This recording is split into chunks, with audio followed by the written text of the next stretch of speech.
Hello everyone. Today I will be doing a presentation on literacy event or societal literacy and how a literacy event affects instructors in the college classroom. Before I begin, let's look at some literacy fallacies. One of the most common fallacies is that literacy is rooted in the social structure of academics and education. Another common misconception is that because there has been a societal shift towards literacy, oral traditions are no longer relevant. The result has been a failure in college students' preparation in critical skills. Take a look at these three articles, one from the American Institute for Research, a second one from Outside the Beltway, and a final one from Wall Street Journal to see what others have said about the lack of these critical skills.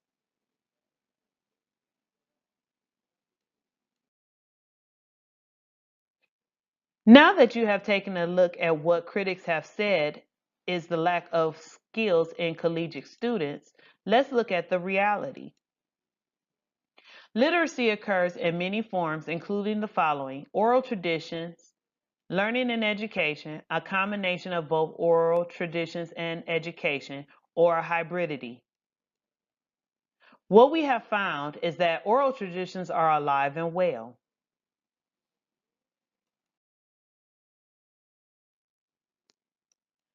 So, what is a literacy event? Let's explore this concept by examining Shirley Bryce Heath's 1970 study on literacy.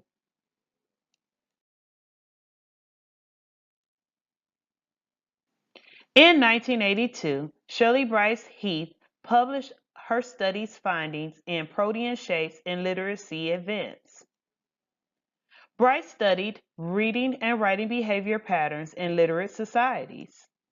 Specifically, she explored the inverse relationship between literacy skills and oral tradition, and the fallacy that as literacy rates increase, the use of oral tradition decrease.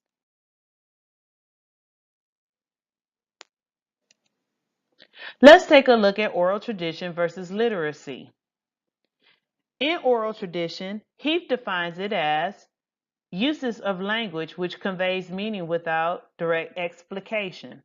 For example, a story, a parable, conversations between two persons.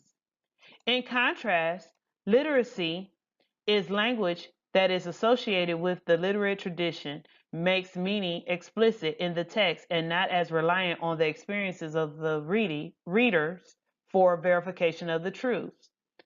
For example, in the oral tradition, the ethos or the expertise of the truth or the knowledge came from the speaker's experiences. In comparison, the written word provides that verification for truth in language.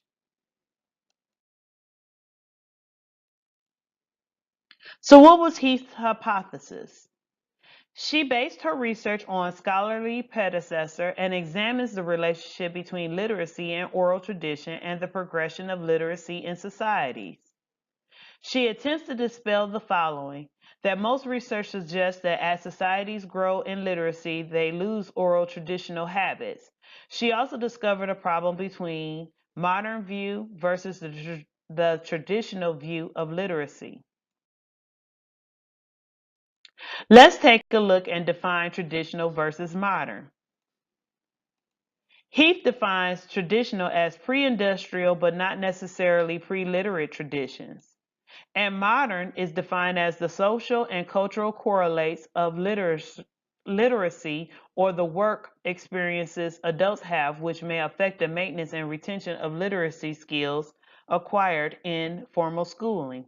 For Heath, the most important concept in tradition and modern is the retention of literacy.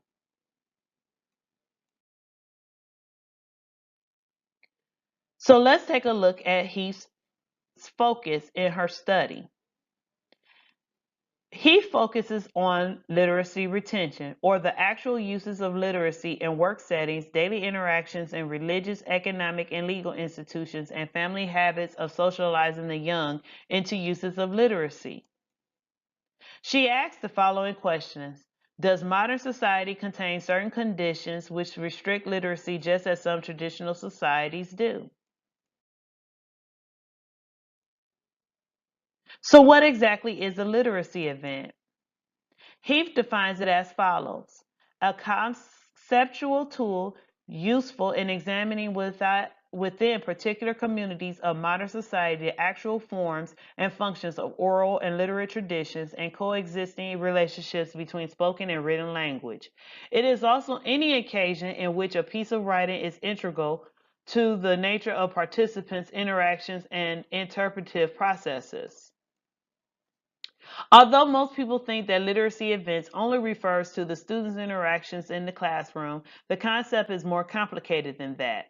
A literacy event is an incident where the individual intermingles with oral tradition and written text.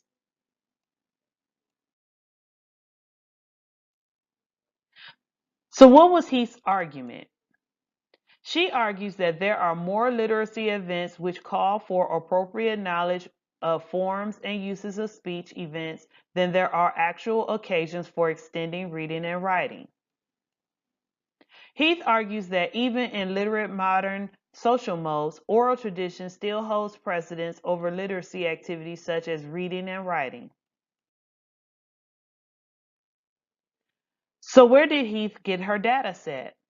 She observed the social practices of the Carolinas, in particularly an all black working class community in Trackton, South Carolina, which is a cross section of Piedmont, South Carolina. She analyzed the following: the community home environment, in which students and children had fewer occasions to produce writing. Children were not read to. Children created double identities, one for the classroom and one for home. Children created oral stories, and literacy came from reading ads, labels, and brands. In adults, solitary reading without oral explanation is unacceptable exchange. Reading becomes a social event along with literacy.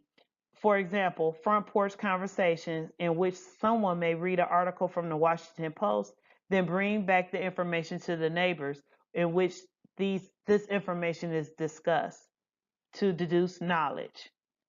In addition, she also examined the community religious environment, in which she discovered that at church all social economic classes converge, including nurses, teachers, domestic workers, and textiles workers. She also discovered that more reading occurred with the usage of hymnals and the Bible, and that the oral came from oral prayers and sermons, and that there was no distinguishing characteristics between oral and written. Thus, there set a precedence for hybridity between the oral tradition and written text. She also explored the community's work environment. In particularly at work, she explored the literacy competency varies based on occupation. She then turned her focus on the textile workers and learned that there was not a strong literacy and it relied on oral interpretations. For example, a loan application at the bank or a promotional interview. She encouraged that educators aimed at mill workers must focus on how to handle professional social interactions.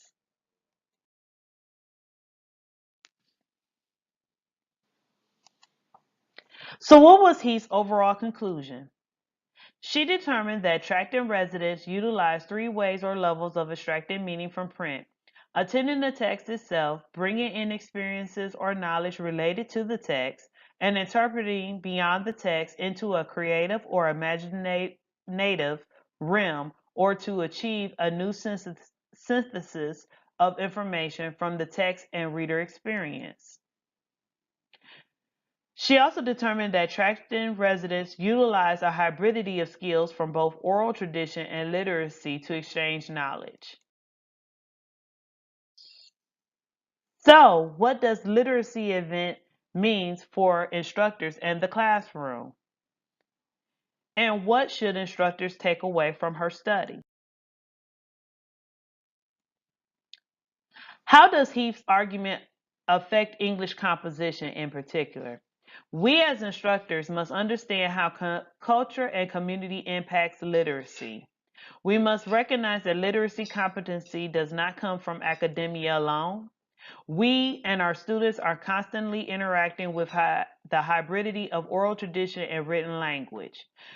For example, negotiating payment arrangements and entering into verbal and written contracts. We must be aware of the cultural diversity and social economic backgrounds of our students and stay away from cultural assumptions as they pertain to students' literacy.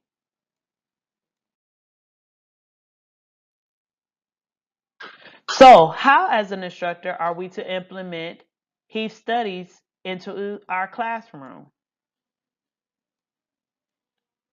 We need to maintain a proactive instead of reactive attitude towards students. Meet our students where they are in their literacy competency and understand that they are a product of their cultural and social economic environment. Design a course with accessibility in mind. Create assignments that address students' cultural differences in order to understand and comprehend students' relationship with literacy. And finally, we need to listen to our students and let them talk.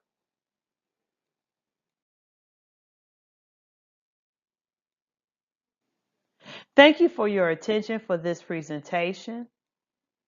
If you have any questions or concern, please feel free to contact me at dbell7@aum.edu. That again is dbell7@aum.edu. Have a great day.